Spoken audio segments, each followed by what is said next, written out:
You've arrived at CozySideAudio, where dreams begin with a story. Whether you're studying, journaling, or just chilling, this one's for you. If you vibe with this kind of content, go ahead and like, share, and subscribe for more. CozySideAudio presents The Farmyard Life. Chapter 1. Spring Rains Planting. The farm always woke slowly after winter, as if the fields themselves needed to stretch and yawn before they could welcome the warmer months. For weeks, frost had clung stubbornly to the grass in the mornings, and the bare trees stood like grey skeletons against a pale sky. But now, as March gave way to April, the air softened, and a curtain of rain fell day after day, drumming gently on the farmhouse roof, trickling down the grooves of the barn, and filling the muddy ruts of the old gravel driveway. The rain was steady but kind, and in that soft pattering, the world seemed to sigh in relief.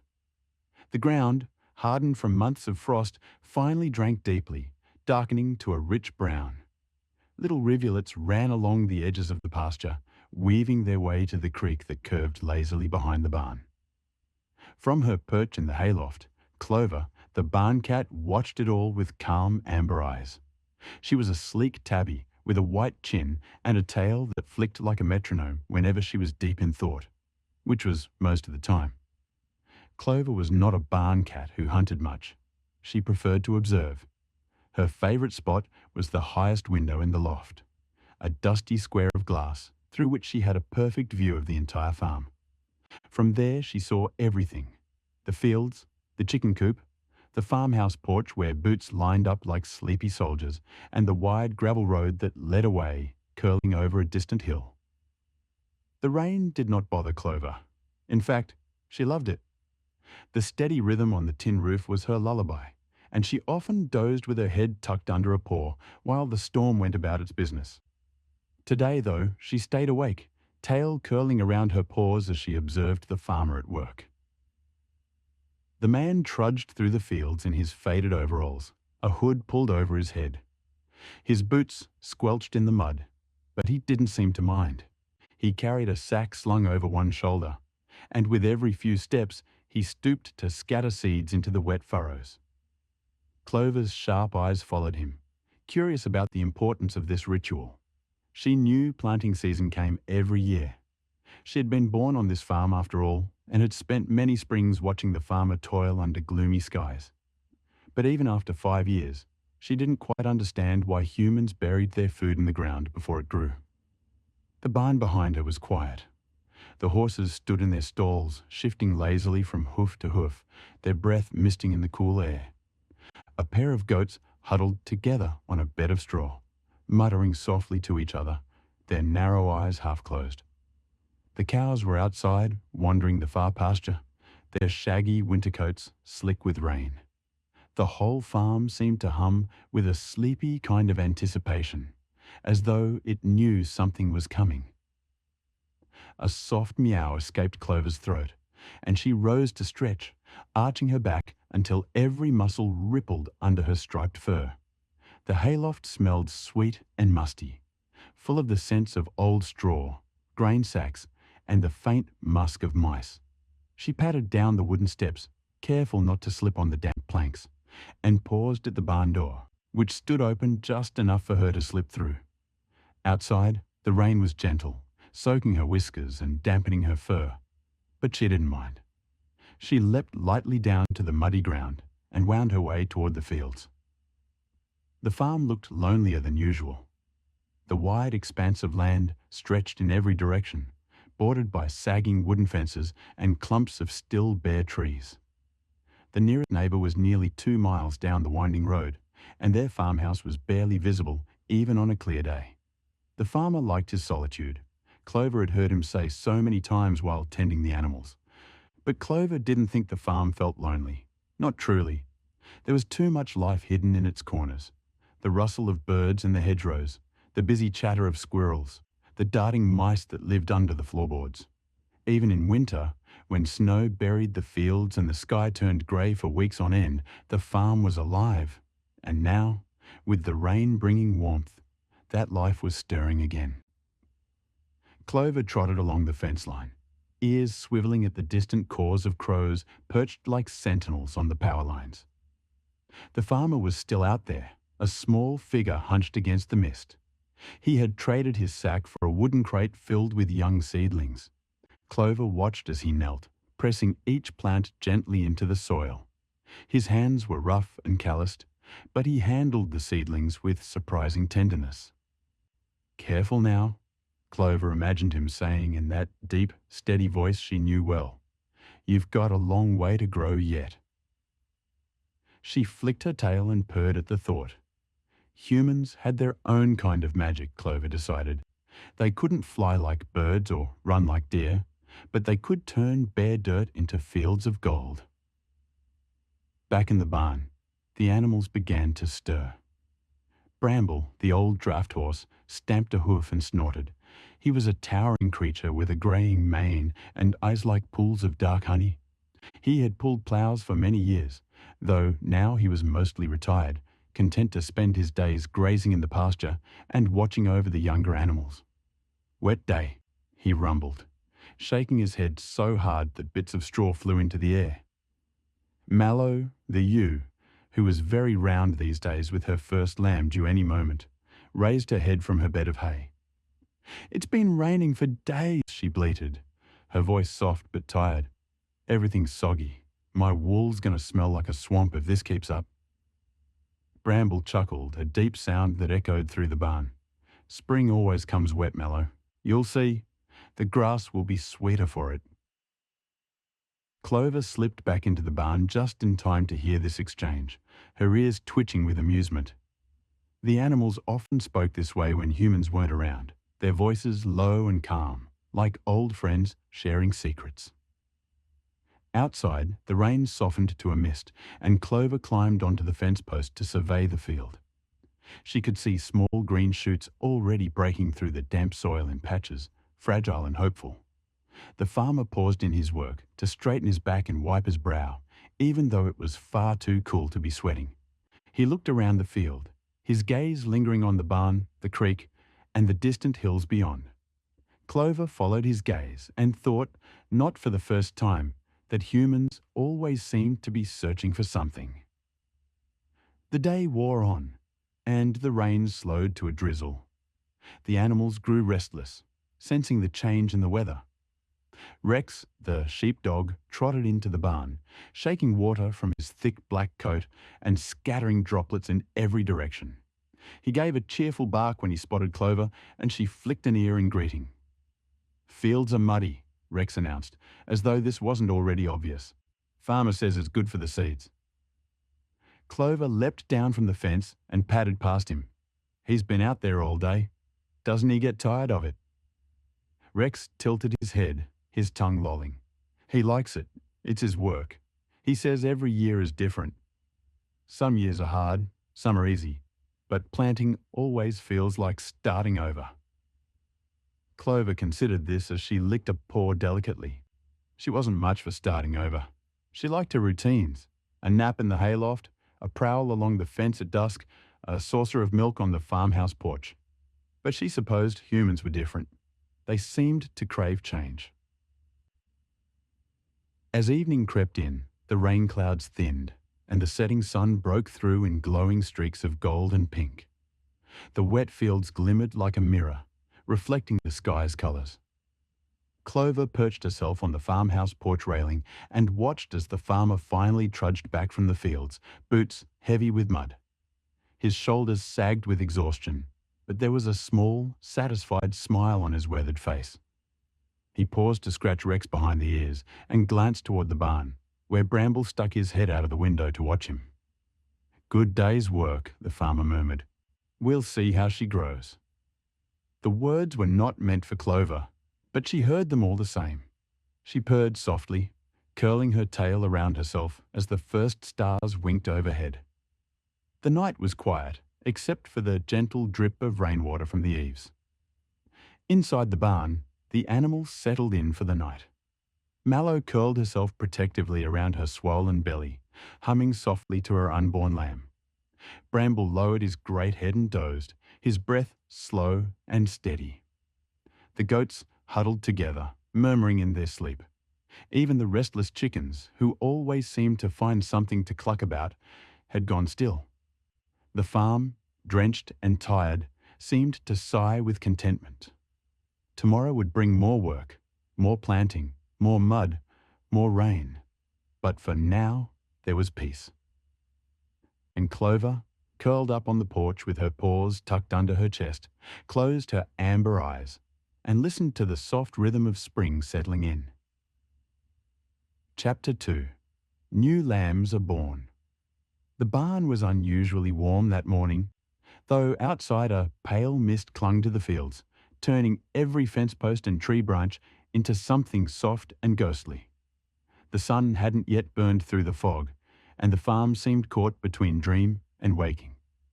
Clover the barn cat, who had been up for hours prowling the rafters, noticed the change in the air before anyone else.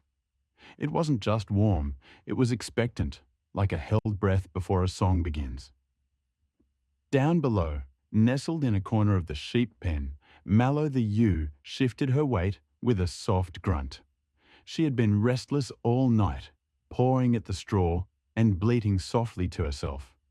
Her round sides heaved with every breath, and her ears flicked nervously at every sound.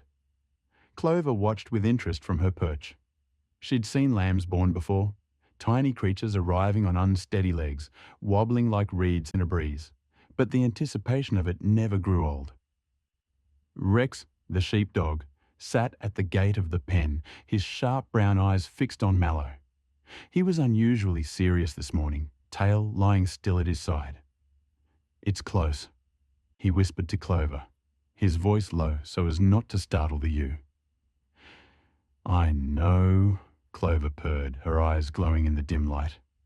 "She smells different, like sweetness and hay, but also something new." Rex's ears twitched. "That's lamb scent," he said with a touch of pride, as though he'd invented the smell himself. "Means the babies will be here soon." Clover's tail flicked, her curiosity piqued. She padded lightly along a beam, leapt down onto a hay bale, and then dropped silently to the straw-covered floor. Her paws made no sound as she approached the pen, slipping between Rex's legs to get a closer look. Mallow turned her head and let out a soft bleat, tired but calm. "Almost there, Mallow?" Clover asked gently. The ewe exhaled through her nose and gave a weak nod. "Almost," she murmured, her voice like the rustle of dry grass. The barn seemed to sense the moment and fell into a reverent silence. Bramble, the old draft horse, stood quietly in his stall, his great head drooping but his ears pricked forward. The goats, who were rarely still, lay pressed together, their bright eyes wide as they watched. Even the chickens, notorious for their constant chatter, perched on their roosts without a cluck or squawk. A hush had fallen over them all, as if they too understood that something important was about to happen. The farmer arrived not long after, carrying a lantern even though the sun had already risen. The mist outside still clung to the fields, and the barn's dim interior felt like a sanctuary. He set the lantern on a beam and knelt beside Mallow's pen, his weathered hands gentle as he checked on her. "Easy, girl," he murmured. "You're doing fine." His voice was low and soothing, the kind of voice that could calm even the skittish chickens. Mallow relaxed at the sound, her breathing slowing slightly. The farmer added fresh straw to her pen, spreading it thick and soft. Then he stepped back, crouching patiently in the corner. Clover's whiskers twitched. She'd always admired the farmer's way of being calm, even when things were tense. He didn't rush or fuss, not even now, when Mallow's eyes were wide with pain. He just stayed there, steady and quiet, like an oak tree in a storm. Time moved strangely in that dim barn, stretching and folding in on itself. Clover sat near the edge of the pen, tail wrapped around her paws, and watched every flick of Mallow's ears, every twitch of her legs. Rex lay down beside her, his chin resting on his paws, but his gaze alert. Then came the sound, a soft, high-pitched bleat, barely more than a squeak. Clover's ears shot up and she rose to her feet. The farmer leaned forward, his hands steady as he gently guided a small, wet bundle onto the straw. The lamb was tiny, with a slick white coat and legs as thin as twigs. For a moment it lay still, but then it lifted its head and let out another weak bleat. Mallow's eyes softened, and she leaned forward to nuzzle the newborn. "There you go, girl," the farmer whispered, a smile touching his lips. "One down." Clover's heart warmed as she watched Mallow lick the lamb clean, her tongue working quickly, her eyes shining with exhaustion and love. The smell of new life filled the air, an earthy, sweet scent that Clover had noticed only at times like these. But the morning wasn't finished yet.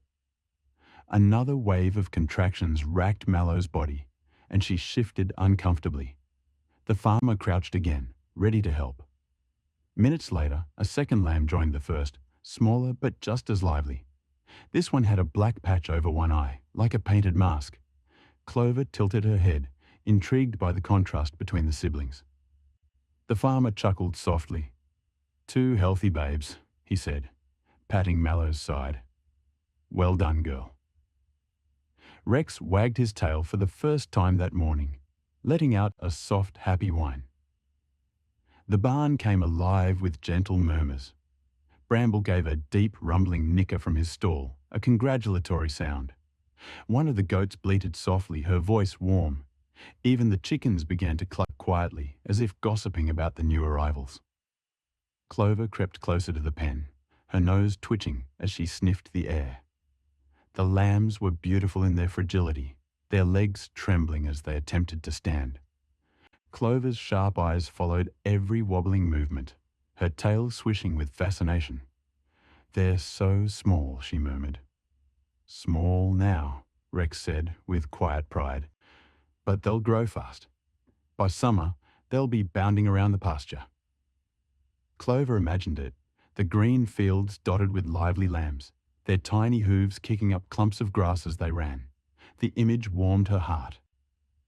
Mallow lay back, tired but peaceful. Her lambs pressed close to her side. She spoke softly, her voice full of pride. "The white one is Lily," she said, licking the tiny ewe's ears. "And the black-patched one, he'll be Moss." "Nice names," Rex said, his tail sweeping across the straw. Clover purred her agreement. "They suit them." The farmer stayed with Mallow for a while, ensuring both lambs had their first meal and were warm enough. He placed a thick blanket over the corner of the pen to block the draft, his movements tender but efficient. Then, satisfied, he rose and left the barn, his boots squelching in the soft mud outside. The barn animals, reassured by his departure, began to stir. Bramble shifted his weight, and one of the goats nibbled Clover's ear in greeting as she passed by. "Well," said Bramble, in his deep, slow voice, "that's the start of spring, sure enough. New lambs mean green grass is on the way." Clover flicked her tail and hopped onto a nearby bale of hay, curling her paws under her chest. She glanced toward the pen, where Mallow was already dozing, her lambs nestled close. The barn felt warmer, cozier somehow, with those two tiny lives breathing softly in the straw. Outside, the fog began to lift. The rain had stopped overnight, leaving the farm glistening with dew. The fields were rich and dark, and in the distance, the creek shimmered like a ribbon of silver. The farmer's work from the day before, the careful planting, the muddy boots, the endless trudging, suddenly felt purposeful. This was why he did it, Clover thought, to make sure creatures like Lily and Moss had a safe home, full of food and shelter. By midday, the sun broke through the clouds, sending pale beams of light through the barn's high windows. Dust motes danced in the air, and Clover blinked lazily in the warmth.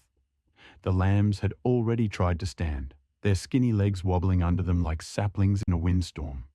Mallow encouraged them gently, her nose nudging their sides. "They're quick learners," Rex remarked, lying nearby with his head on his paws.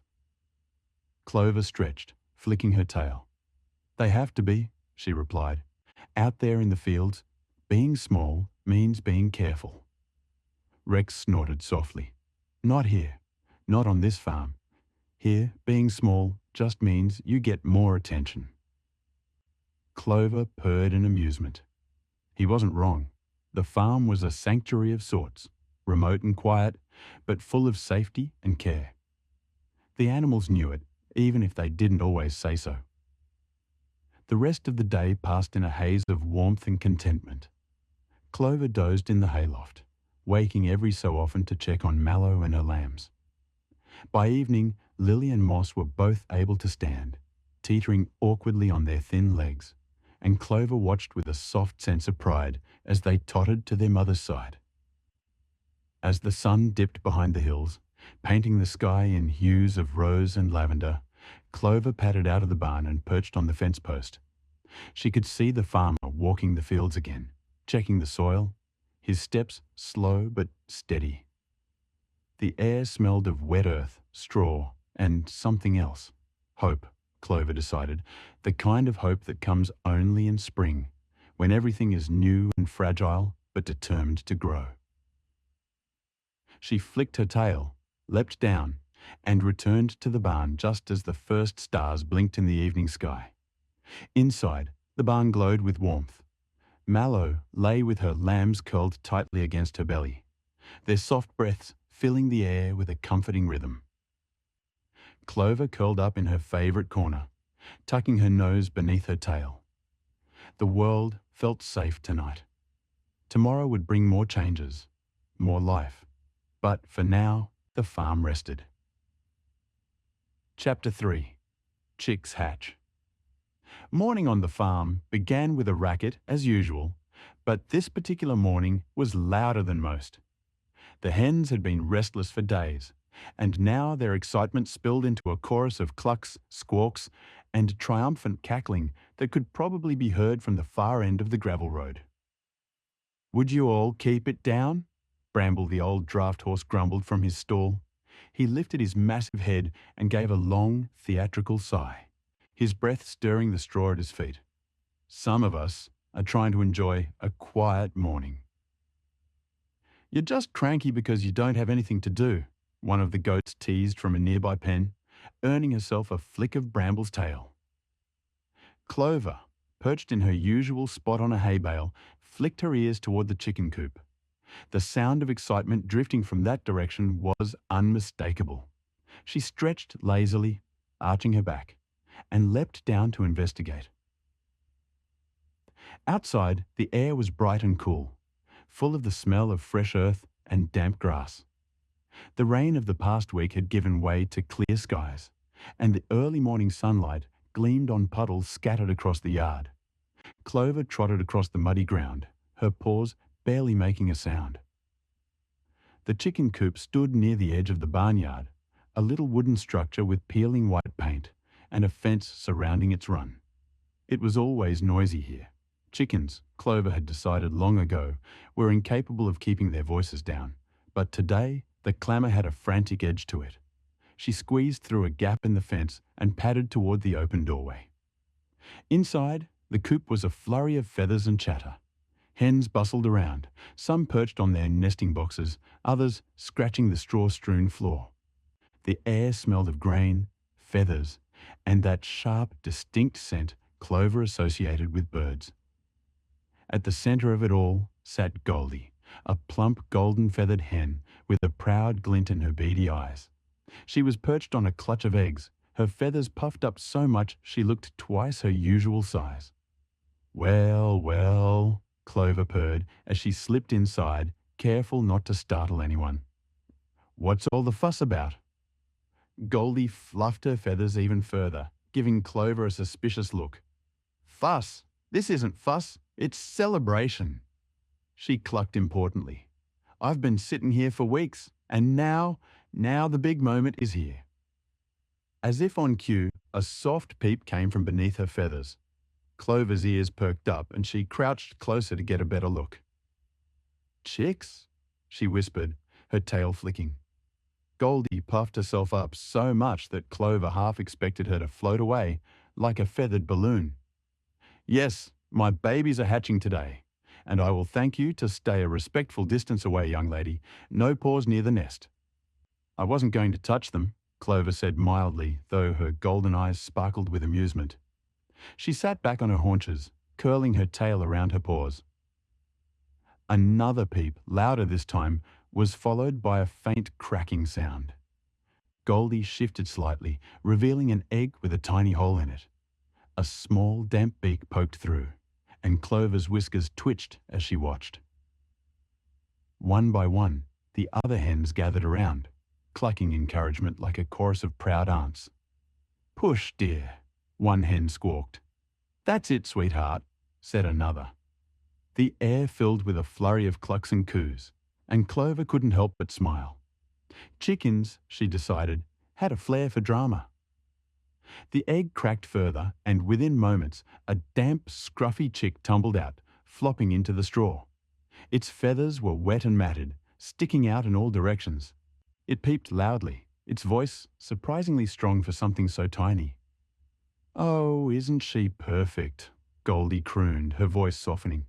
She leaned down and gently nudged the chick under her wing. Clover purred, warmth blooming in her chest. The chick looked impossibly fragile, no bigger than her paw, and yet there was something fierce about that determined little peep. The excitement in the coop was contagious. Other eggs soon began to crack, and the air filled with the sounds of tiny voices, each one announcing its arrival to the world. Clover stayed close but out of reach, her sharp eyes following every movement. By mid-morning, 5 chicks had hatched. They were all different shades of yellow and brown, their little legs wobbly as they tried to stand. Goldie fussed over them endlessly, clucking and preening their damp feathers, her chest swelling with pride. "Look at them," she said, unable to stop herself from bragging. "Strong legs, bright eyes, just like their mother. Oh, they'll grow into fine birds, I can already tell." One particularly bold chick stumbled out from under her wing, tottered a few steps, and promptly fell beak first into the straw. Clover's whiskers twitched with amusement. "They're spirited," Clover observed. Goldie puffed up. "Of course they are. They take after me." The other hens clucked their agreement, though Clover suspected they were just humouring her. The chicks spent the rest of the morning exploring their new world. One discovered Clover's tail and tried to peck it, which made her flick it away with an indignant hiss. Another climbed onto Goldie's back and flopped there, like a tiny yellow scarf. The rest busied themselves by pecking at invisible bugs in the straw. Rex poked his head into the coop around midday, his tail wagging. "I heard the news," he barked softly, trying not to scare the chicks. 5 new fluff balls, huh?" 6, Goldie corrected him proudly. "There's one more egg still hatching." Rex tilted his head and watched as the last egg trembled. A small crack appeared, followed by a determined peep. Minutes later, a slightly smaller chick tumbled out, blinking at the world with wide, dark eyes. "This one's the runt," Clover observed. She leaned in closer, her amber eyes gleaming. Goldie glared at her. "There are no runts in my brood. She's just petite." The tiny chick shook itself and let out a surprisingly loud chirp, as if to prove Goldie right. Rex chuckled softly. By afternoon, the chicks were dry and fluffy, looking like tiny puffballs with legs. Goldie herded them carefully, clucking constantly as they peeped back at her. "Stay close now. Watch where you're going, Daisy. No, not that way, Pip. Oh, for goodness sake, Fluff, don't eat that." Clover purred with amusement. The little family bustled around the coop like wind-up toys, their energy endless. The other hens watched fondly, though a few muttered about how noisy the babies were. When the farmer came by to check on them, he crouched at the doorway with a gentle smile. "Well, look at you all," he murmured, his voice soft. He held out a hand, and one bold chick hopped onto his palm, peeping loudly. The farmer chuckled and set it back down carefully. He brought fresh water and feed, and the chicks immediately rushed toward the dish, pecking at the grains with enthusiasm. The sound of their tiny beaks tapping the dish was like soft rain. By evening, the sun had dipped low, casting golden light through the coop's windows. The chicks huddled under Goldie's warm feathers, their peeping quieting to soft chirps as they drifted off to sleep. The hens settled on their roosts, their feathers fluffed. Clover curled up in a sunny patch by the doorway, her tail wrapped around her body. She could still smell the sweet, warm scent of new life in the air, mingled with straw and the faint tang of grain. Outside, the farm was calm.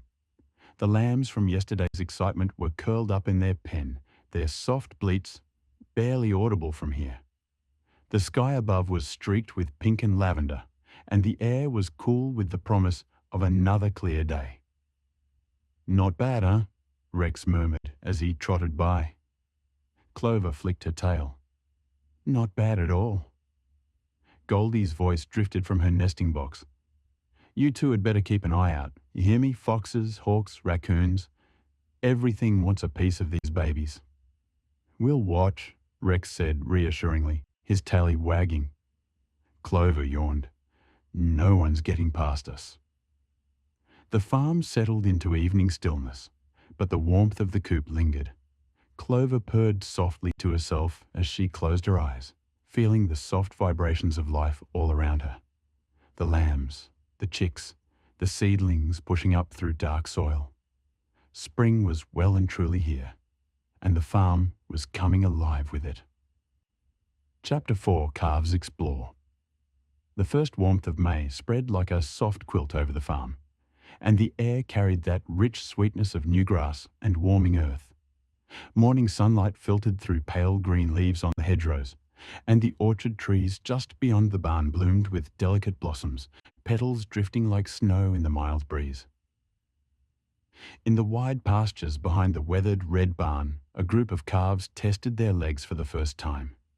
They had been born over the last week. Each arrival met with the farmer's quiet joy and careful attention. Now, with the sun gentle and the ground soft, the time had come for these youngsters to step out into the larger world beyond the safety of their pens. The cows stood watchfully nearby, their soft eyes following every wobbling step. The mothers grazed calmly, but every so often one would lift her head, lowering a gentle reminder to her calf that she was close. Their warm breath rose in faint clouds in the early morning chill, though the day promised to grow bright. One calf, a sandy-coloured little bull with a tuft of hair that curled over his forehead, took the lead in this first adventure.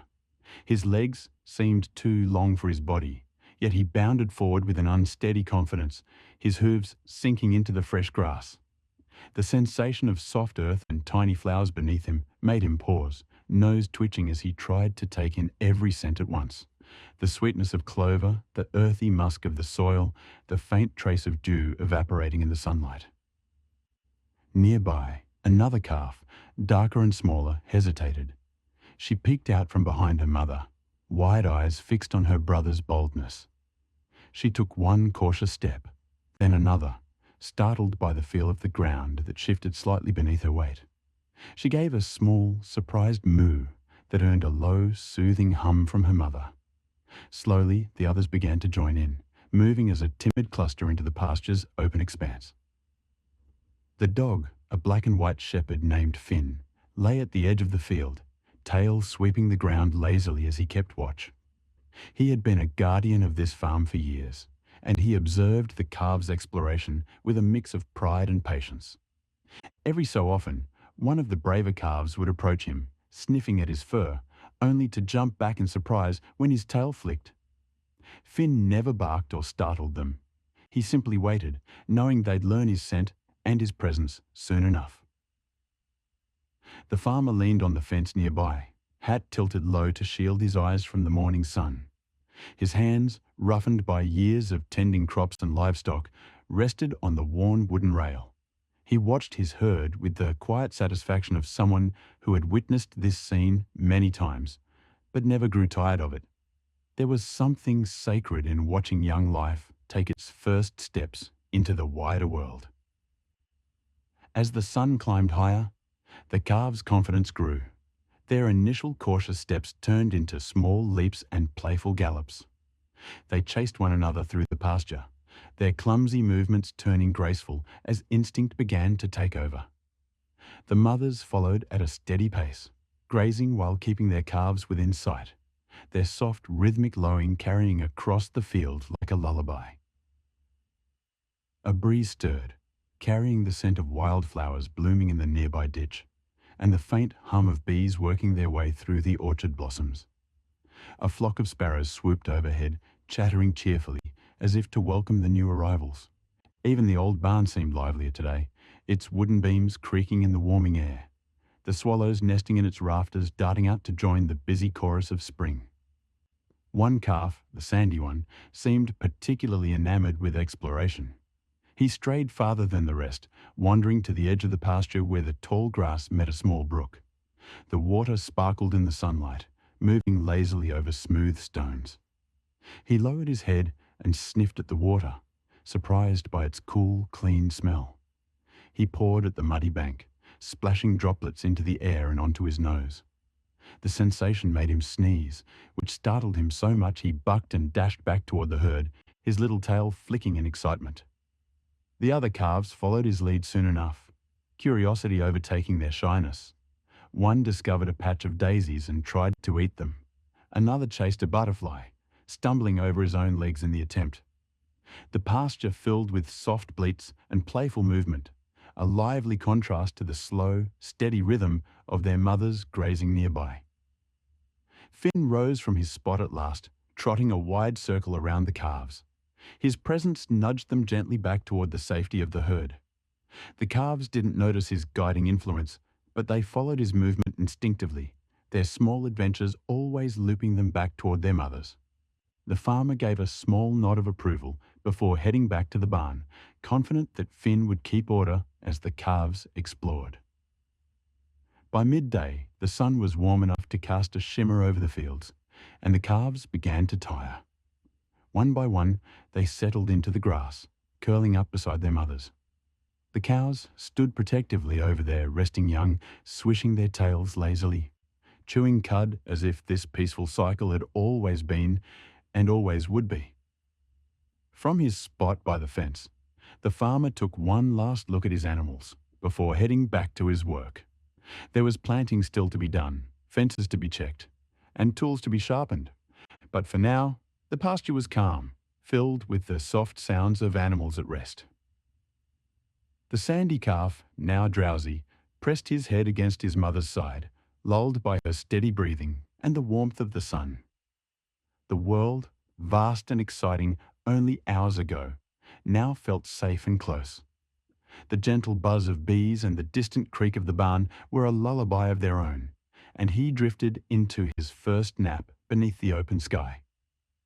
Life on the farm was never still for long, but in moments like this, it was deeply peaceful. The calves would grow quickly, learning the ways of the pasture and the rhythm of the seasons. But today was a day for discovery and rest. The farm, quiet and enduring, welcomed them to their new home. Chapter 5. Summer Sun. The sun rose earlier than ever now, spilling over the low hills in a warm, unbroken light that bathed the old farmhouse and barn in gold. Its rays stretched across the wide pasture, lighting up the long grass that rippled like a green sea, shimmering beneath the bright blue sky.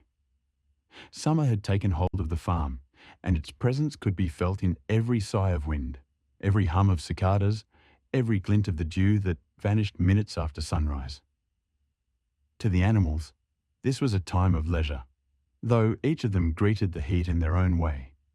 The chickens had taken to dust bathing in the dry earth near the garden's edge, flicking up powdery soil with their wings as they cooed softly to one another. The hens' combs glowed red in the sunlight, and their feathers gleamed clean and healthy. From their little corner of the yard, they watched the slow drift of summer clouds, large and puffy, crawling lazily across the sky. "Feels like the sun's been here forever," muttered Clover, one of the older hens, stretching out her legs as she settled deeper into her dust patch. Her younger sister Petal gave a sleepy cluck. "And it's not leaving any time soon. Not with all this heat." She tucked her head under one wing and drifted off, her body rising and falling with each slow breath. A breeze whispered through the open barn doors, bringing with it the scent of wildflowers from the fields and the faintest tang of freshly cut hay. Inside, the cows lay in the shade, their broad bodies sprawled on the cool straw bedding. One calf in particular, Marigold, was rolling onto her back, wriggling with delight as bits of straw clung to her glossy brown coat. "Careful, dear," her mother murmured gently, nudging her with her broad nose.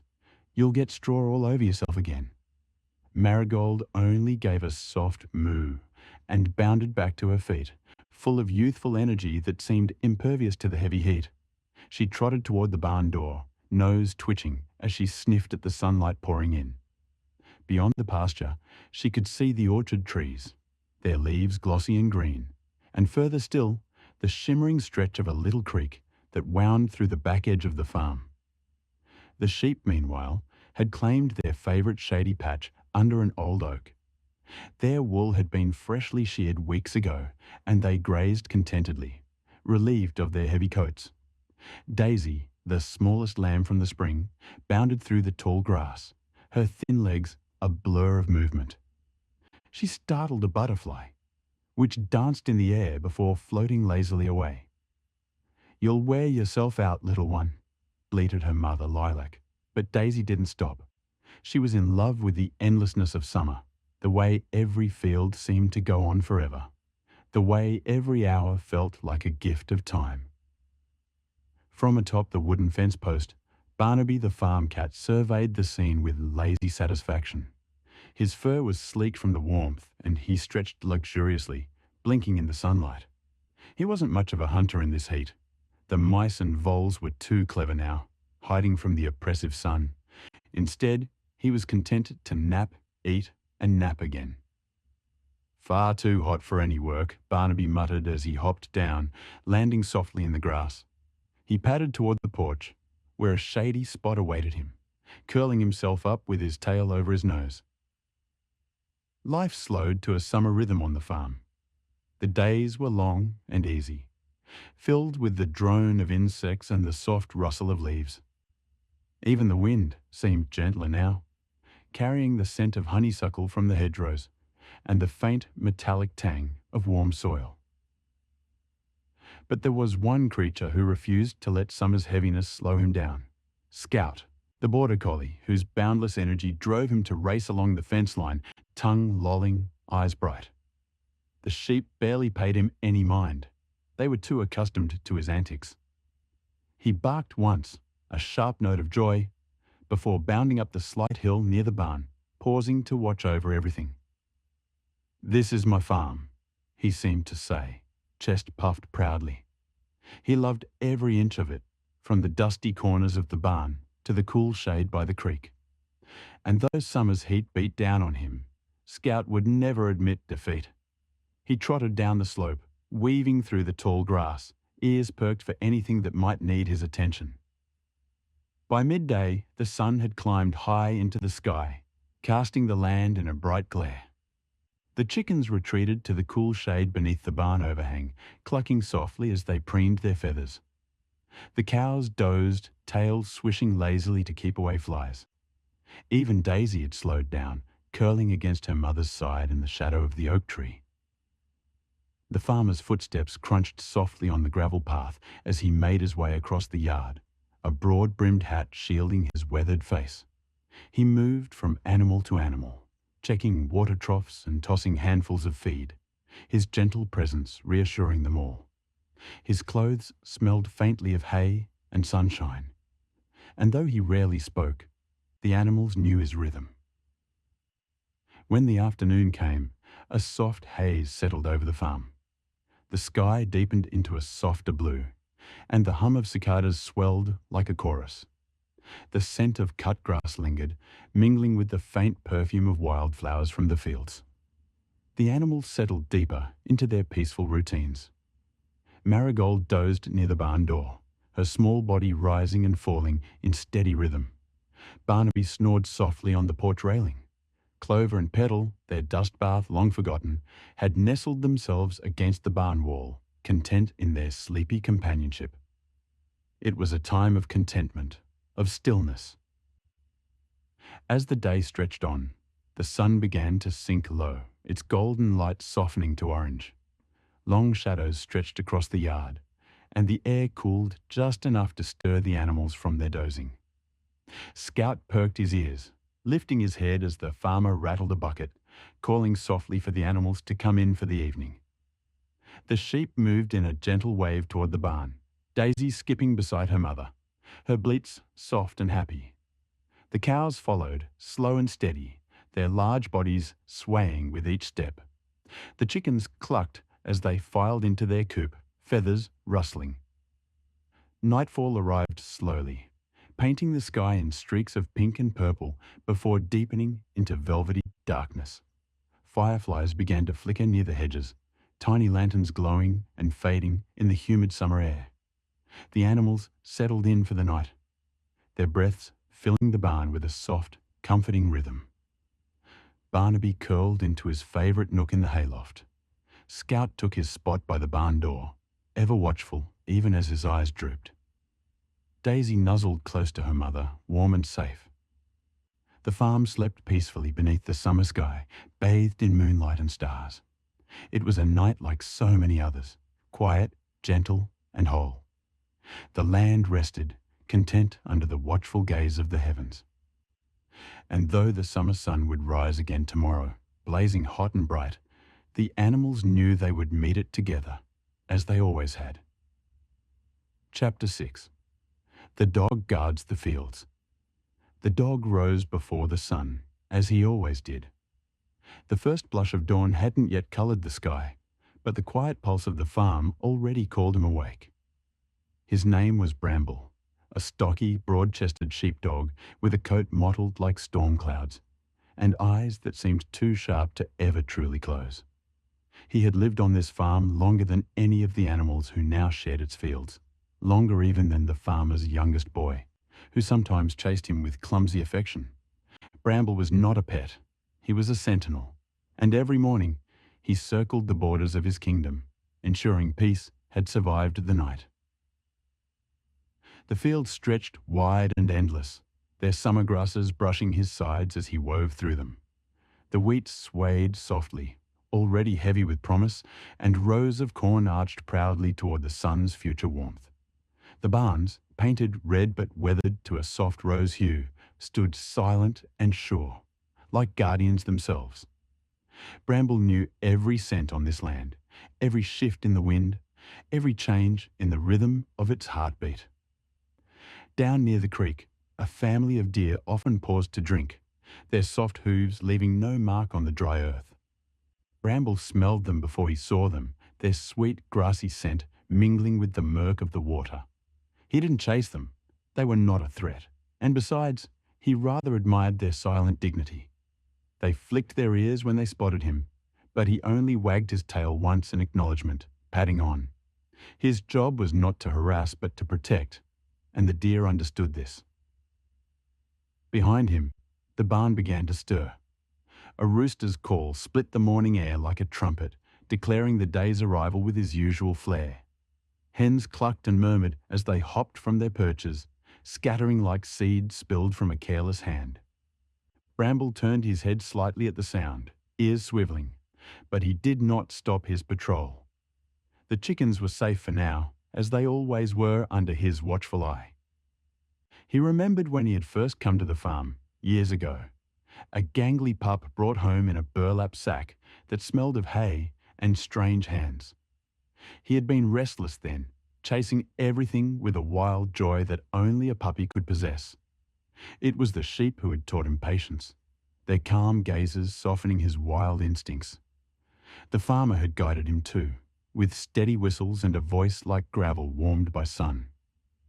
"Guard them," the man had said, kneeling in the dirt so that his weathered face was level with Bramble's. "Guard them well." And so he had. Bramble's rounds took him past the sheep pasture, where the flock grazed in the early light, their wool catching the sun like spun silver. The lambs, now several weeks old, bounded with an energy that made him huff in amusement. They were foolish little things, darting, tripping, bleeding for their mothers when they tumbled. Bramble sat at the fence and watched them for a while, his gaze sweeping the hills beyond. Nothing stirred but a hawk circling overhead, its cry sharp and distant. Later in the morning, Bramble stationed himself at the edge of the cornfield, where the tall stalks whispered in the breeze. The scent of fox lingered there, sharp and musky, a reminder of a nighttime intruder. Bramble's lips curled in a silent warning as he prowled the perimeter. He would not allow harm to come to the hens or the newborn calves nestled in their pens. This was his farm, his family, his duty. By midday, the farm was alive with movement. The farmer strode across the yard carrying a pail that clanked with tools, his boots leaving heavy prints in the dust. The old tractor coughed to life, filling the air with a scent of oil and grass clippings. Bramble trotted alongside for a while, tail wagging low, then veered off to check the chicken coop. A pair of hens clucked nervously at him, but he ignored their fussing. He was used to being misunderstood by the smaller creatures of the farm. They did not always see that his sternness was love. In the afternoon heat, Bramble found a spot beneath the great oak that shaded the yard. He lay there with his nose between his paws, watching the farm hum with life. The cows grazed lazily in their pasture, swishing their tails at flies. The geese waddled noisily to the pond, their chatter breaking the otherwise gentle stillness. Bramble's ears flicked at every sound: the creak of the windmill, the rustle of a squirrel in the grass, the distant hum of a truck along the road. When dusk arrived, painting the sky in orange and lavender hues, Bramble was back on his feet. Night was when his work mattered most. The farm animals retreated to their shelters one by one, their movements instinctive. The sheep clustered close together in the pasture. The chickens hopped onto their roosts, feathers puffed. The cows lumbered back toward the barn, nudging their calves along.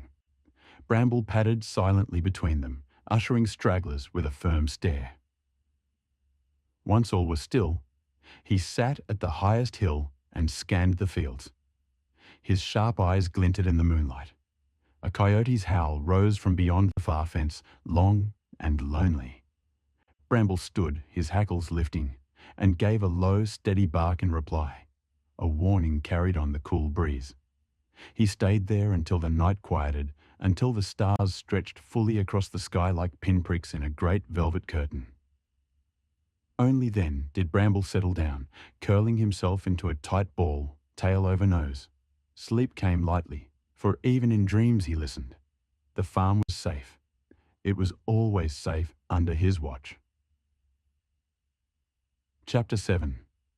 Heat brings drought. The sun had a sharpness to it now, as if it were no longer a warm friend but a relentless overseer, staring down from its throne in a pale, empty sky. The days had grown long, yet no cloud wandered overhead. Even the wind seemed to have lost its voice, carrying no whispers through the grass or the orchard leaves. The farm was quiet in a way that made the animals restless. The sheep lay beneath the broad oak by the pasture's edge, their sides rising and falling slowly. They chewed lazily, but even their mouths moved less than before, the taste of the grass growing bitter. The earth beneath them was dry and cracked, and the once lush green blades were fading to a tired gold. Daisy, the oldest ewe, flicked her tail at a persistent fly and let out a low bleat, more a sigh than a call. "It's hot," murmured Clover, a lamb born in the spring, her wool patchy as she grew into herself. She flopped down beside Daisy, resting her head against her mother's side.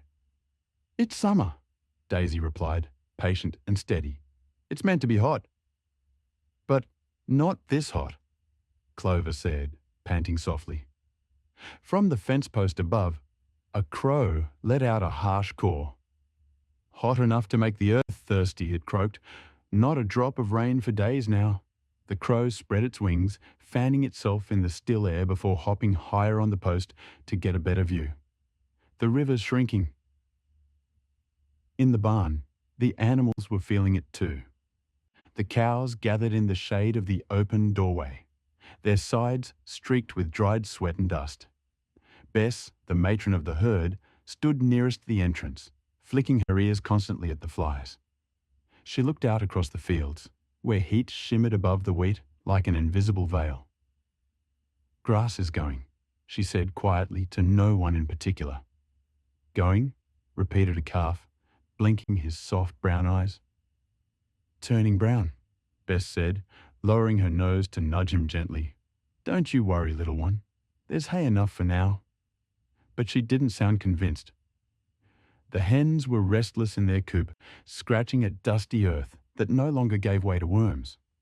One particularly bold hen named Peony hopped out into the yard, fluffing her feathers and clucking to herself. She glanced toward the vegetable patch, where the farmer's wife had set out buckets of water for the wilting tomatoes and drooping bean plants. Peony darted over and pecked at the wet soil, savouring the cool dampness beneath the surface. From the other side of the yard, the farm dog watched. His name was Bramble, a wiry-haired shepherd with clever golden eyes.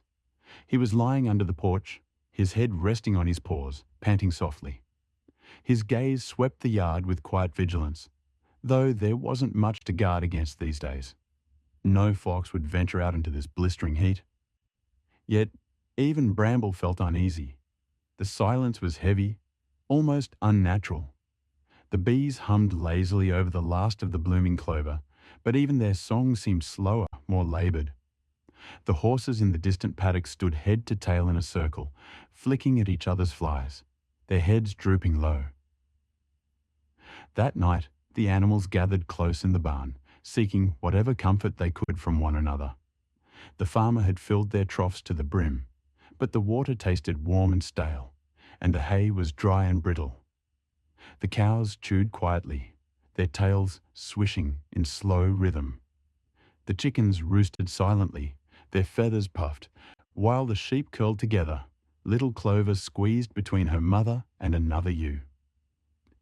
"Why won't the sky give us rain?" Clover whispered, her small voice breaking the stillness. "Because sometimes the sky forgets," Daisy murmured, licking Clover's ear. "It always remembers eventually." The crow shifted on his rafter, his sharp black eyes glinting in the dim lantern glow. "The wind's gone south," he said. "Storms don't wander this way when the wind's lost its path." "Then it will find its way again," Daisy said firmly. Bramble, lying just inside the barn door, raised his head and pricked his ears. He could smell the dry dust in the air even here inside. He let out a soft huff, his chest rising and falling. The dog didn't understand weather the way the crow did, but he trusted instinct, and his instinct told him this wasn't over. Days passed. The sun rose early and stayed long, a merciless overseer. The river shrank into a narrow ribbon, and the mud at its banks cracked in strange patterns. The wheat fields rustled dryly, their stalks brittle to the touch, and the grass in the pastures no longer bent softly under hooves, but crunched faintly. Evening brought little relief. The nights stayed warm and still. The animals grew quieter, conserving their energy. The hens laid fewer eggs, the sheep grazed less, and the cows sought shade whenever they could. One afternoon, Clover wandered to the edge of the pasture, drawn to a strange sound, a faint creak and groan, like something weary. She found the windmill turning lazily, its blades barely catching the faintest breeze. Below it, a trough of water gleamed in the sunlight, not as full as before. Bramble was there, watching her closely. "Stay near your flock," he said gently. Clover looked up at him, her soft brown eyes wide. "Will the grass come back?" "Yes," Bramble said, though his tone was thoughtful. "But not until the sky sends rain." The lamb tilted her head. "What if it doesn't?" Bramble didn't answer. Instead, he nudged her back toward the pasture. "Come along. Best not to wander." Later that evening, the animals gathered again in the barn, their tired eyes glancing now and then toward the big door that opened onto the dark yard. There was no breeze, no sound of distant thunder. The stars overhead were cold and sharp, and the moon looked like a polished bone. "We'll be all right," Daisy said, sensing the worry in the flock. She curled her legs beneath her and rested her head on Clover's back. "The land knows how to wait. So do we." The cows shifted quietly, and the hens murmured drowsily in their roosts.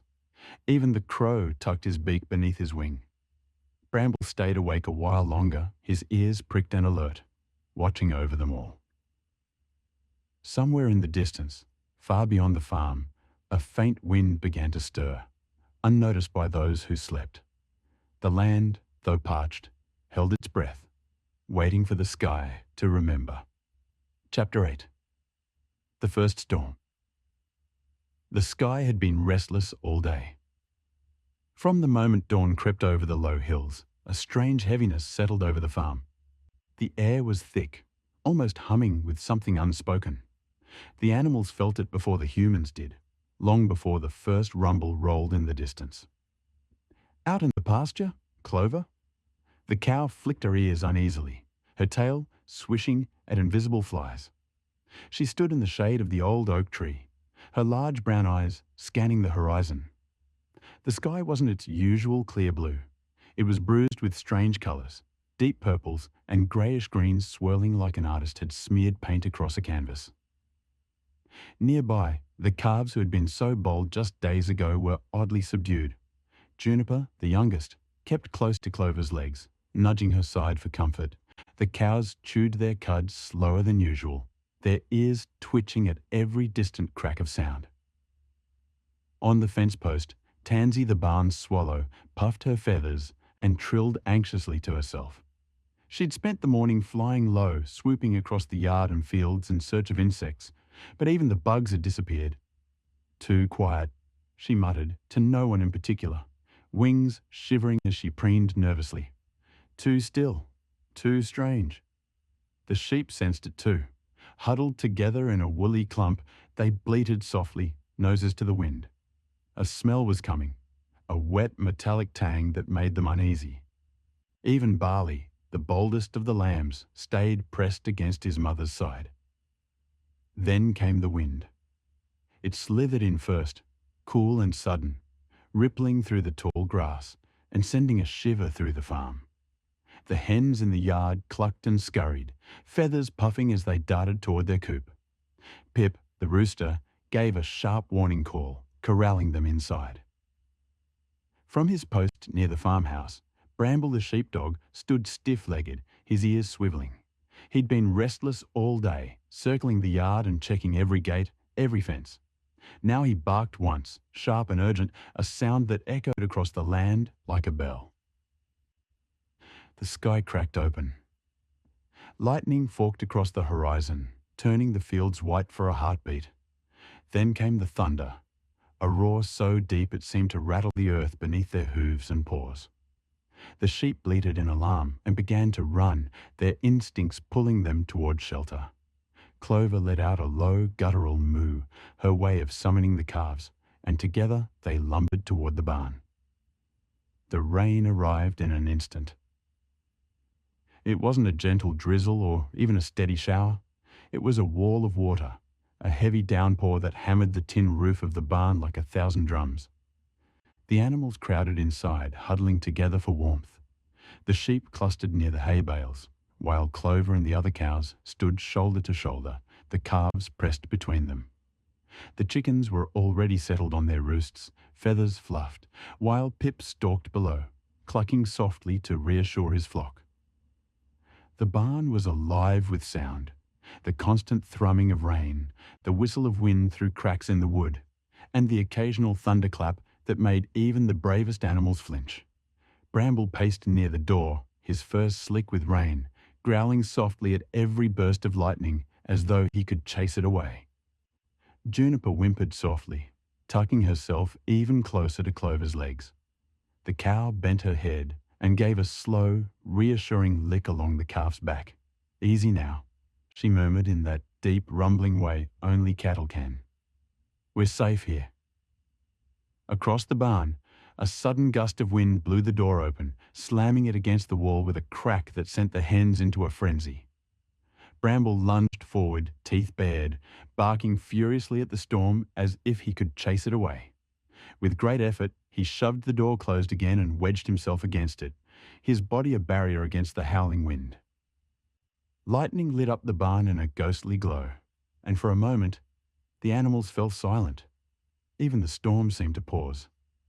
In that breathless instant, Tansy fluttered down from a rafter and landed atop a wooden beam, shaking out her damp feathers. "It's a wild one," she chirped softly, her voice barely audible over the rain. "But storms don't last forever." Clover's ears flicked at the little swallow's words. She let out a slow breath, lowering her head to nudge Juniper again. Outside, the storm raged on, but inside the barn, there was warmth. There was safety. The scent of hay and animals filled the air, grounding them all against the chaos beyond. The hours stretched on. The rain never let up, turning the farmyard into a shallow river. Wind rattled the walls, and thunder cracked overhead like a whip. Yet in the barn, the animals found comfort in each other. The sheep pressed so tightly together that their wool made a blanket for the lambs. Clover and the other cows formed a protective wall for their young. The hens tucked their heads beneath their wings, dozing despite the noise. Only Bramble stayed vigilant, his golden eyes glowing in the flickering lightning, his body tense and ready to guard. By the time dawn arrived, the storm had spent itself. The rain slowed to a drizzle, and pale light crept through the cracks in the barn's walls. The animals stirred slowly, blinking sleep from their eyes. Outside, the world was transformed. Puddles glimmered in the grass, and the air smelled clean and sharp, like the earth itself had been washed. Tansy darted out first, swooping low over the muddy yard. "All clear!" she trilled, circling back to perch on the fence post. "The sky's all wrung out now." One by one, the animals ventured outside. The sheep picked their way carefully through the wet grass, sniffing at the puddles. Clover stepped out last, her heavy hooves sinking into the mud. Juniper bounded after her, splashing in a puddle with a joyful little kick of her legs. The storm had frightened them, but it had also brought something new. The grass gleamed greener, and the air was rich with the scent of fresh rain. Even the barn seemed sturdier somehow, as though it too had weathered the night. Clover raised her head, ears flicking toward the sky. A soft breeze rustled the wet leaves of the oak tree, and far off, the sun broke through the last tattered clouds. The farm was calm again, and though storms would come and go, the animals had learned that night what they already knew deep down, that together they could weather anything. Chapter 9. Harvest Joy. The farm was golden. From the gentle roll of the hills to the edges of the orchard, the fields rippled like a sea of sun, stalks heavy with grain swaying in the soft autumn breeze. The air was crisp and clear, and the scent of earth and ripening fruit clung to everything. It was harvest season, and the animals felt it as surely as the wind that tugged at their fur and feathers.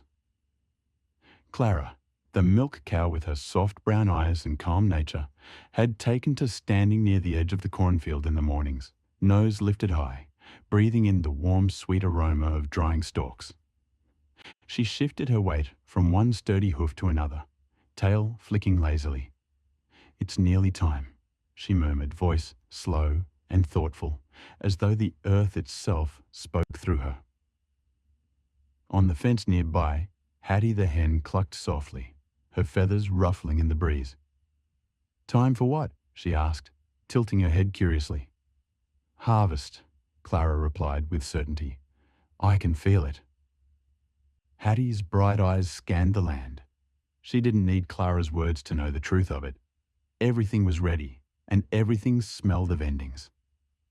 The grain was ripe, apples dangled red and plump from gnarled branches, and the vegetable garden was thick with squash and pumpkins, their vines crawling lazily over the soil. Across the yard, The younger calves kicked and chased one another, their hooves thudding against dry earth. They didn't care much for the notion of harvest. They were too busy enjoying the crisp air and the thrill of cooler mornings. Daisy, the boldest of them, darted through a patch of fallen leaves, sending them spiraling upward like tiny amber birds. In the barn, the mice scurried in a constant rhythm, busy as ever. "It's our favourite time of year," whispered Pip, his whiskers twitching as he examined a cache of kernels tucked behind an old wooden beam. "There's more than enough for all of us," his sister Nib chattered her agreement, stuffing her cheeks full of grains. Even the old barn cat Jinx seemed more content than usual, basking in a sunny spot near the door. He opened one lazy green eye as the mice zipped past, but made no move to chase them. "Let them be," he muttered, stretching his paws. "It's a season for plenty." The fields came alive with movement over the next few days. The distant hum of a tractor rolled across the hills, and the animals watched with fascination as humans worked tirelessly under the bright sky. The crops came down in neat rows, golden waves flattening into bundles. The orchard echoed with the gentle thud of apples landing in baskets, and every gust of wind seemed to shake more leaves free, carpeting the ground in fiery reds and golds. The dog, Fergus, trotted between the barns and fields, tail wagging with pride as he kept a watchful eye on everything. His black and white coat gleamed under the afternoon sun. "Stay clear of the paths," he barked, though his tone was cheerful. He loved this time of year, when the farm was busiest and the humans relied on his steady guidance. From the fence, Hattie and the other hens watched the bustle with keen interest. "They work so hard," murmured one of the younger hens, awed by the steady rhythm of gathering and sorting. Hattie puffed her feathers proudly. "And we work too," she reminded her, hopping down from the fence to peck at stray kernels in the dirt. "We keep the soil alive, the pests away, and the ground turned. It's all part of the same dance." Clara, standing beneath the old oak tree, listened to the wind rustling its branches. Her calm gaze swept across the farm, watching humans and animals alike move with a shared purpose. She'd seen many harvests come and go, but this one felt especially warm. Perhaps it was because the farm felt more alive than ever, a place of safety where every creature had a part to play.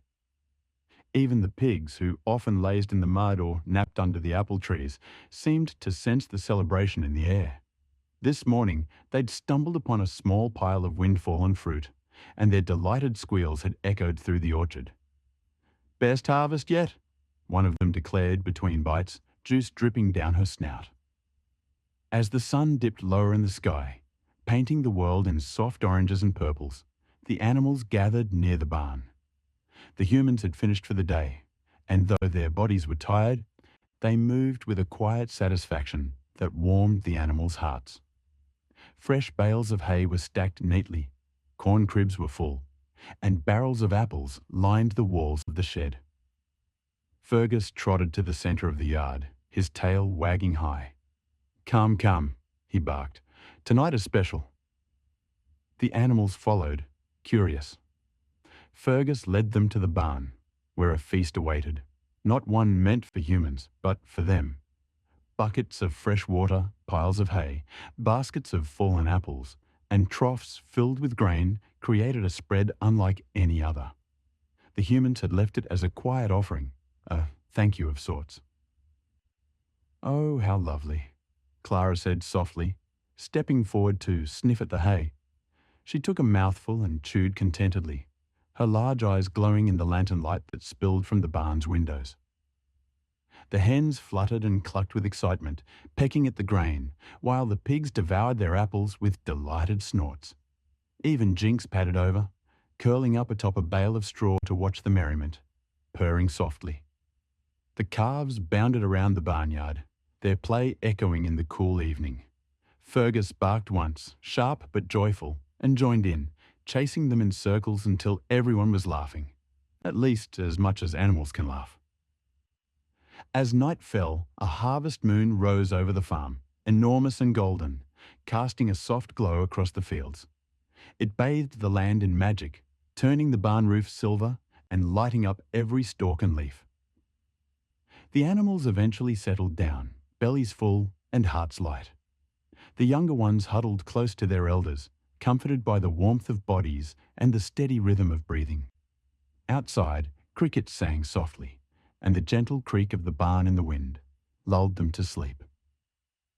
Hattie perched on her favourite beam, head tucked beneath her wing, while Clara stood watch near the calves, her deep, slow breaths like a lullaby. Fergus curled near the barn door, one ear twitching occasionally, keeping guard over his family. And in that quiet, golden night, with the harvest safely gathered and winter's chill still just a whisper on the breeze, the farm felt whole. Every creature, from the smallest mouse to the largest cow, knew the simple truth. They belonged here, together.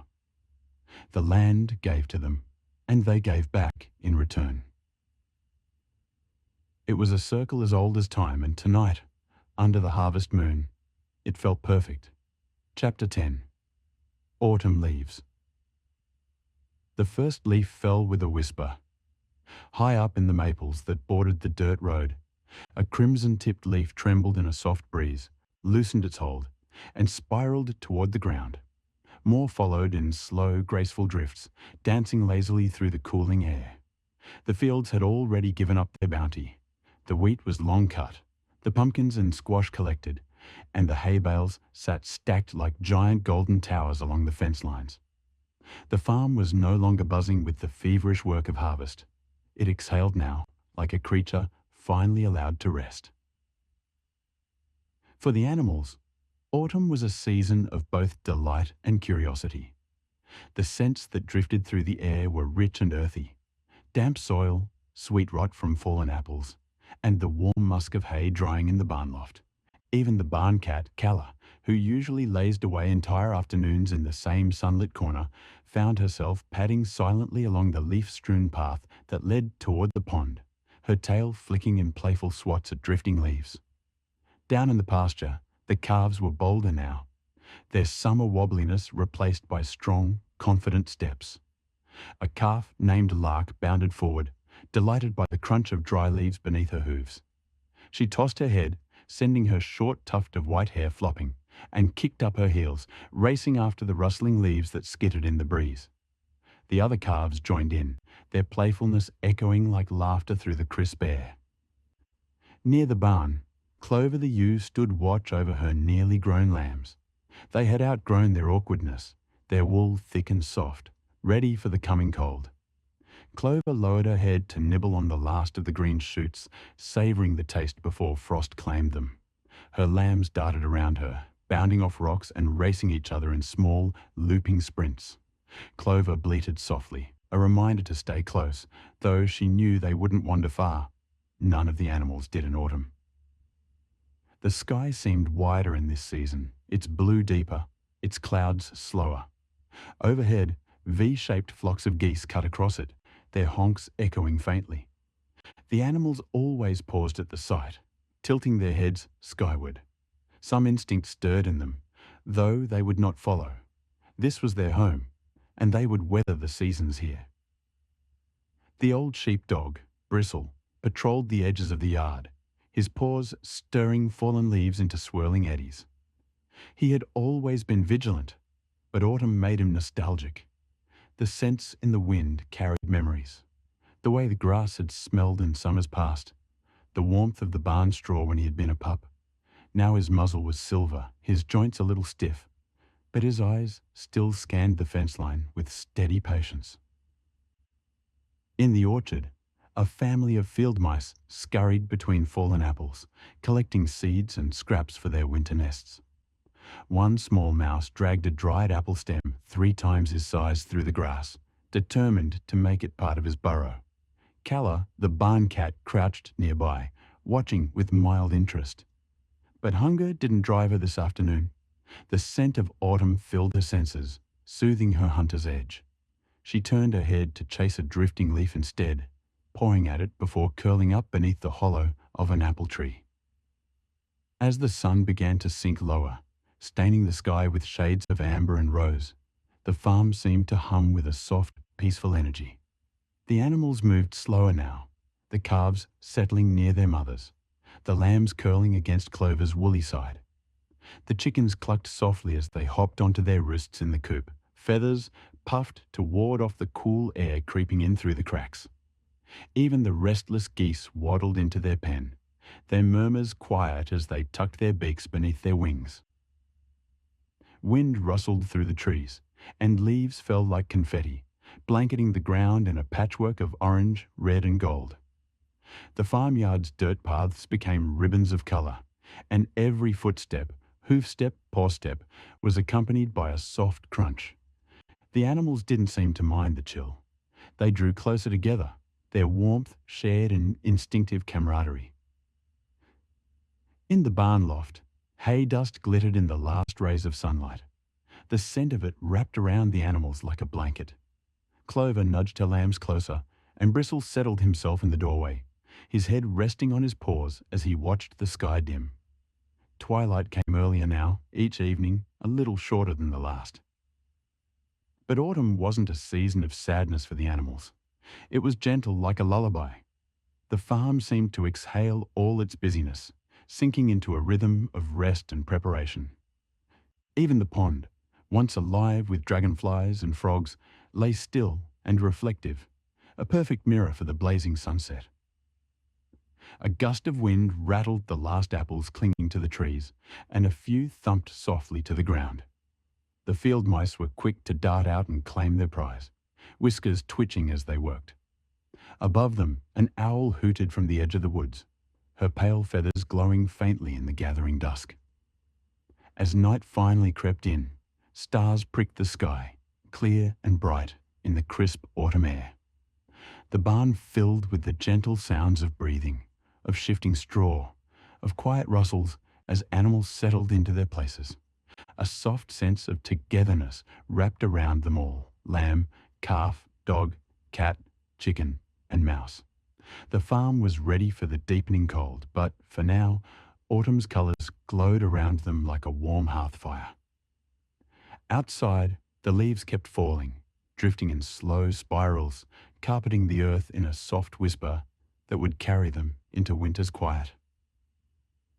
Chapter 11. Chill creeps in. The first breath of winter was never loud or sudden. It crept like a shadow stretching across the land, gentle and patient, curling its fingers around the farm until even the sun seemed to shy away. The days shortened, and the pale light that remained grew soft and slanted, barely warming the ground. The fields, once heavy with wheat and corn, now lay empty and bare, their stubbled remains brittle beneath a sky of pale grey. The geese were the first to sense the shift. They had spent the past few weeks gathering near the pond, their feathers sleek and shining, eating heartily to build strength for their long journey south. Now their honks echoed across the cold air as they took flight, a chevron of white and grey wings slicing through the sky. The animals on the farm paused to watch, their breaths puffing like steam in the cool morning. It was always a bittersweet sight. The geese would be gone for months, but their departure meant the quiet of winter was near. In the barn, Clover, the mare shuffled her hooves and let out a long breath, the mist curling in the dim light that filtered through the cracks in the old wood. She was thick with her winter coat now, her sleek summer shine replaced by a dense fluff that kept her warm. Around her, the other horses stood close, their bodies radiating warmth in the chilly air. The barn smelled of hay and animals and earth, comforting in a way only winter mornings could be. Across the barn, nestled in a corner stall, the lambs from spring were no longer so small. They had grown into sturdy yearlings, their coats thick and curly. They bleated softly as the farmer came in, boots crunching on the frozen ground outside before he swung the heavy barn door open. The rush of fresh, icy air sent shivers through the animals, but his arrival meant breakfast. He moved with the slow, steady rhythm they all trusted, spreading fresh hay and breaking the thin ice on their water trough. He didn't speak much, he rarely did, but his presence was a constant, like the rising of the sun. The chickens, meanwhile, had grown quiet in these shorter days. The hens no longer laid eggs as they once had, their bodies conserving energy for the cold months ahead. They huddled together in the coop, perched on wooden beams, fluffing their feathers against the chill. Even the rooster, once the loud herald of every dawn, had softened his crowing to a single low call in the mornings. The whole farm seemed to be slowing down, settling into winter's rhythm.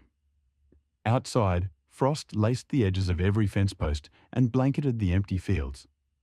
The pond where the ducks had played all summer now had a thin crust of ice forming around its edges. The ducks waddled awkwardly over it, their webbed feet slipping as they tested the frozen surface, quacking their disapproval before settling near the reeds. They, unlike the geese, would stay through the winter, fluffing their feathers and tucking their heads under their wings on the coldest days. Finn, the old sheepdog, had begun to spend more time by the farmhouse porch than out in the fields. His once boundless energy had waned with age, and his thick coat, while still impressive, now carried streaks of grey. He lay curled near the door, lifting his head only to watch the farmer pass, or to glance toward the barn when the animals stirred. Though his working days were mostly behind him, his sharp eyes still kept silent watch over his family of animals, ensuring they were all safe. As the chill deepened, nights came earlier and earlier. The farmyard, once alive with sound, grew hushed at dusk. A soft blanket of frost spread across the land, and the stars above twinkled sharp and clear, unclouded by summer's haze.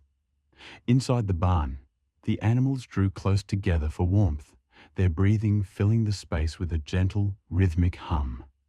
Clover would sometimes shift and sigh deeply, her warm breath misting in the dimness, while the sheep curled against one another like stones in a stream, their soft bleats fading as they drifted into sleep. The farmer, too, moved slower these days. The work didn't stop, but it changed. He carried heavier coats and scarves, his breath white against the dark night as he lit the lanterns in the barn. He checked every latch and lock carefully, knowing the winds would soon howl across the open fields. The farm was no longer bustling with planting or harvest. It had entered its season of rest, where stillness itself became a kind of work. The wind began to sing its winter song in earnest as November deepened. It slipped through cracks and branches, bending the tall bare trees at the edge of the farm. The animals listened in their quiet way, understanding the message carried in its gusts. Prepare, rest, wait. The earth was settling into itself, holding its breath until spring. One evening, the first real frost fell thick, coating every surface in shimmering white. The barn glowed softly in the moonlight, and the fields sparkled like they were dusted with sugar. Clover leaned her head over her stall door, ears pricking as she watched snowflakes begin to drift lazily from the sky. They landed on her mane, melting into droplets that clung to her coat. The sheep stirred, bleating softly as if sensing something momentous. Even the chickens fluttered their wings in mild surprise as the snowfall thickened. Winter had arrived in silence. The next morning, the farm was transformed. The world was muffled under a white blanket, and even the air felt stiller, as though sound itself was resting.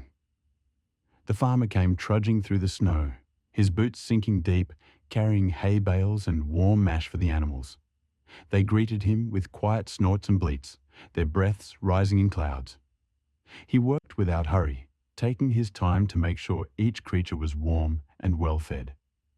Inside the barn, the animals settled again, content in their little world of warmth and shelter. The snow outside piled higher, but they felt no fear. The farm, their home, had weathered countless winters before. There was safety in its routines, in the quiet care that kept them all together. The chill might creep in through the cracks, but it was no match for the warmth they shared. And so, as winter's grip tightened, the animals rested. They had survived storms, heat, and harvest. Now came the season of patience, of long nights and quiet days. The farm lay sleeping beneath its blanket of snow, waiting for the distant promise of spring. Chapter 12. Winter Snowfall, Huddling Together. The first snow always arrived softly here, as if the sky itself wished not to startle the farm awake. One evening, the clouds had gathered and thickened like heavy wool, blotting out the fading orange of the sunset. By morning, the barn doors creaked open to reveal a world transformed. A blanket of white muffled the earth, softening every sound, coating the fences and bare trees in delicate frost. Even the old scarecrow by the far fence looked like a gentle sentinel now, draped in ice crystals that glittered under the pale winter sun. The animals stirred slowly that morning, reluctant to leave the warmth of their bedding. The cows huddled in a corner of the barn, their warm breath rising in clouds, while the sheep formed a fluffy heap near the hay bales, each one pressed close to another. Even the chickens, usually noisy and restless, clucked softly and stayed close to their roosts. There was no rush now. Winter was the season of patience. Out in the yard, the snow was deeper than the chickens dared to wade through, so they watched from the open barn door as the wind carried soft flurries across the fields. The youngest hen, barely grown, tilted her head in curiosity. "It looks like the sky is shedding feathers," she murmured, her beak clicking in delight. The sheepdog, Ruger, padded through the barn, his thick winter coat already dusted with snow. He shook himself vigorously, spraying the sheep with cold droplets that made them bleat in protest. Ruger ignored their complaints. His job this time of year was easier, but he still patrolled the yard, sniffing out any unwelcome visitors and keeping an eye on the barn doors, which sometimes rattled open in the wind. Inside, warmth and companionship ruled the season. The farmer, bundled in a heavy coat, came and went quietly, bringing fresh hay and warm water, but he rarely lingered. His boots crunched through the snow, leaving tidy trails between the house and the barn. He seemed to understand that winter belonged to the animals just as much as the farm work belonged to him in summer. By midday, the snowfall thickened. The sky was a swirling grey, flakes drifting in lazy spirals that seemed to have no end. Ruger herded the chickens back inside when the wind grew sharper, and soon every creature was gathered in the barn's warm glow. The cattle shifted, their heavy bodies like breathing walls of warmth, and the sheep pressed closer still, bleating softly to each other. Even the barn cat, a sleek black shadow, curled herself between two hay bales where the draft couldn't reach her. Her golden eyes blinked sleepily as she purred, her tail flicking against the straw. She was not one for chatter, but her steady presence was a comfort. As evening fell, the barn became a sanctuary. The wind howled outside, rattling the doors and carrying snow that swirled like mist through the cracks, but inside was a warm symphony of life.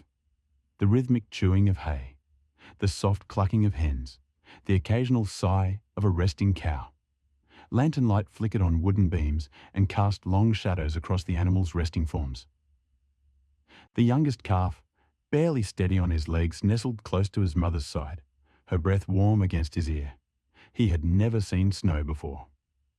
"Will it stay like this forever?" he asked sleepily, his voice small. His mother licked his ear gently. "Not forever," she said, her voice soft and deep. "The snow comes and the snow goes. It is the way of things. For now, we stay warm and wait."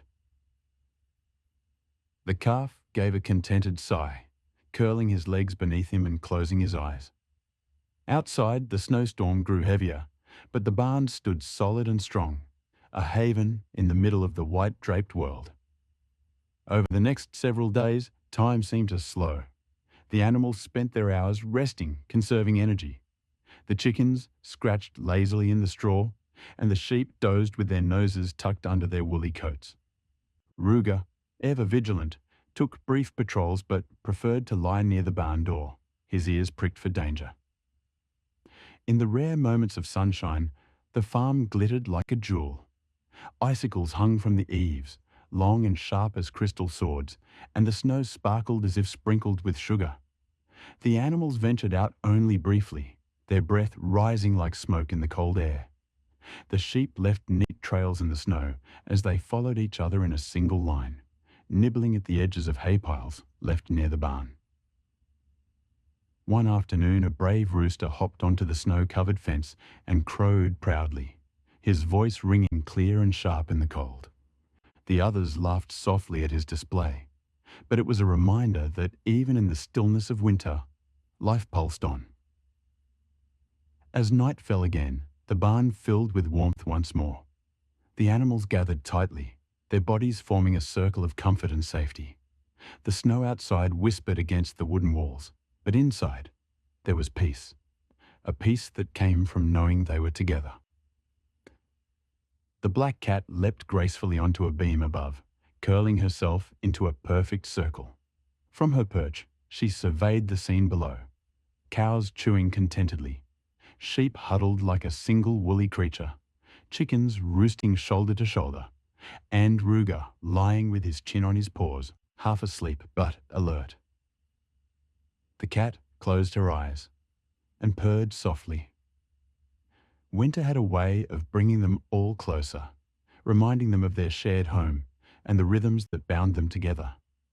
Snow might cover the fields, but beneath it, seed slept, waiting for spring. For now, the world could stay white and still. Inside the barn, the heart of the farm beat on, steady and warm, promising that life would return with the melting snow. Chapter 13. Spring returns. Life goes on. Morning crept softly over the lonely farmstead, the pale light spilling across fields still damp from melting snow. Winter's breath clung stubbornly in patches of frost, but the season was shifting. You could feel it, hear it, in the steady trickle of thawing streams and the distant rumble of geese overhead, their calls cutting through the soft hush of dawn. The barn sat weathered and stoic, its wooden planks bearing the scars of many seasons, yet it was alive with a quiet hum. Life stirred within, soft bleats, rustling feathers, the low, rumbling breaths of the cows. It was a chorus of anticipation, the kind only spring could bring, as if every creature on the farm felt that subtle spark returning to the earth. Inside, Clover the dairy cow shifted her weight, her breath rising in misty clouds. She had endured the bitter cold with calm strength, her thick winter coat shielding her from biting winds. Now she leaned her head over the stall door, gazing at the streaks of sunlight pooling on the barn floor and warmth again, she murmured softly, as though to herself. At last. Nearby, a flock of hens scratched lazily at fresh straw, their clucking subdued, as if they too sensed the changing rhythm of the farm. Henrietta, the matronly hen who had guided her flock through every storm and predator's shadow, perched high on a beam, preening her feathers with deliberate patience. She was older now, her once vivid comb dulled with time, but her eyes sparkled with wisdom. "It always comes back," Henrietta said, her voice carrying over the gentle murmurs. "The green, the warmth, even after the longest winter, life always finds its way." A lamb bleated in response, its small body curled against its mother. It had been born just before the first snowfall, and it had grown strong in the safety of the barn, learning the world through the scent of hay and the rhythm of its mother's heartbeat. Now, the lamb's dark eyes flickered toward the barn door, curious about what lay beyond. Soon, that door creaked open. A gust of cool morning air drifted inside, carrying with it the smell of wet earth and the promise of rain. The dog was the first to step through. Max, with his coat of gold and white and eyes sharp with loyalty, had patrolled these grounds every day through snow and sleet. He padded in silently, his paws damp, his breath misting in the air. He paused just inside, his nose twitching, then shook himself vigorously, sending droplets scattering. "Fields are clearing," Max announced, his voice calm but edged with quiet pride. "Snow's nearly gone by the stream. Green shoots coming up already." The barn erupted in a soft murmur of excitement. The animals had been cooped up too long, weathering the harsh season together in close quarters. They had grown accustomed to the safety and warmth of their shared shelter, but the call of open space tugged at them all the same. The calves, now sturdy-legged and curious, pranced in their stalls, their ears flicking at the scent of freedom. One bold calf, a chestnut-coated fellow named Russell, poked his nose through the slats of the stall door, letting out a sharp, eager moo. Max patted over, nudging Russell gently with his nose. Soon, he reassured the calf, when the sun's a little higher and the ground's dry enough for your hooves. Russell snorted, impatient, but settled back against the hay. By midday, the barn doors were thrown wide open. Sunshine streamed in, illuminating every mote of dust that danced through the air. One by one, the animals stepped out into the fresh world, blinking against the sudden brightness. The hens scurried out first, fanning across the yard, pecking eagerly at damp soil and uncovering hidden worms. The sheep followed, their wool matted from winter, but their steps light with excitement. The cows lumbered after, slow and deliberate, their nostrils flaring at the scent of new grass poking through the muddy ground. The farm stretched endlessly before them, quiet and expansive. Fields that had once been buried beneath snow were now speckled with emerald shoots, and the creek that wound its way through the pasture sang a lively tune. Birds darted between fence posts, their songs weaving into the soft whisper of the wind. Max trotted ahead, surveying the land with the same vigilance that had kept them all safe through the storms. He paused by the old oak at the pasture's edge, its branches bare but budding. His ears twitched as he listened to the chatter of squirrels high in the branches, their voices carrying tales of hidden stores and long winters survived. The younger animals bounded ahead, their energy unrestrained. Russell bolted forward, his hooves splashing through a shallow puddle, while the lamb from the barn followed close behind, bleating gleefully. They ran in circles, kicking up wet soil, their laughter like cries carrying across the field. Clover watched them with a gentle smile, her heavy body rooted in place, but her heart warmed by their joy. "They've never seen a spring like this," she murmured to Henrietta, who had fluttered down from her perch to join her. "No," Henrietta agreed, scratching at the soft earth, "but they'll see many more if luck's with them." The two shared a quiet moment of reflection, their bodies warmed by the sun. This was the rhythm of their lives, seasons turning, new life coming, old life passing. Later in the day, when the animals had spread across the pasture, they gathered near the creek for a rest. The sheep settled in a circle, their lambs nestled close. The cows formed a loose semicircle, chewing lazily as they watched over the younger ones. The hens scratched at the banks, their feathers glinting gold in the afternoon light. Max stood watch nearby, his tail flicking gently. Though his eyes scanned the horizon for threats, there was a softness to his stance, a rare moment of calm. A sudden splash drew everyone's attention. Russell, emboldened by his new surroundings, had ventured into the creek. He stomped his hooves in the shallow water, laughing in his calf-like way, while the lamb bleated encouragement from the shore.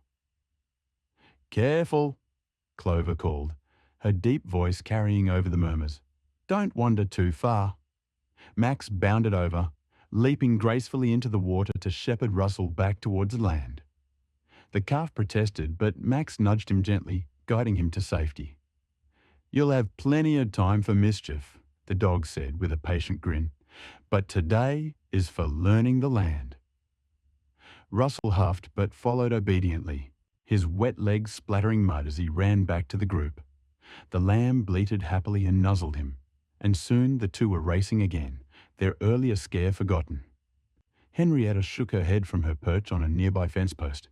"Youth," she clucked fondly, always testing the edges of the world.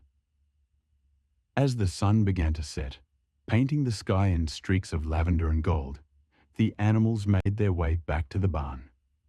Their bodies were tired but content, their bellies full from grazing on early shoots of grass. The air had a softness now, a warmth that hinted at more green days to come. Inside the barn, the straw had been refreshed, and the animals settled into their places with quiet satisfaction. The hens huddled together on their roosts, their eyes half-lidded. The sheep curled close with their lambs, soft bleats fading to silence. Clover and the other cows rested side by side, their steady breathing filling the space with warmth. Max lay by the door, his ears twitching at every creak and rustle, but his posture was relaxed. He watched the barn fill with peace, a rare sense of completeness settling over him. Henrietta, perched high on her favourite beam, broke the silence. "We've done it again," she said softly. "Another winter weathered, another spring welcomed." Clover lifted her head, her dark eyes glimmering in the dim light. "And so it goes," she replied. "Always." The lamb let out a soft yawn, curling tighter against its mother's side. Russell sprawled nearby, already dreaming of tomorrow's adventures. The barn glowed faintly in the light of a lantern hanging near the door, a beacon of safety against the dark. Outside, the farm lay still under the deepening night. The fields were quiet, the stars just beginning to emerge overhead. Somewhere, far beyond the fence line, an owl hooted, its call carrying over the open land. But within the barn, all was calm. The seasons would turn again. There would be storms and sunshine, droughts and floods, birth and loss. But for now, there was this moment. A barn full of warmth, a community of creatures bound together by the land they called home. And as the soft chorus of breathing filled the barn, spring settled over the lonely farmstead like a promise. Life went on. Thank you for joining us on this journey. Until next time, stay safe.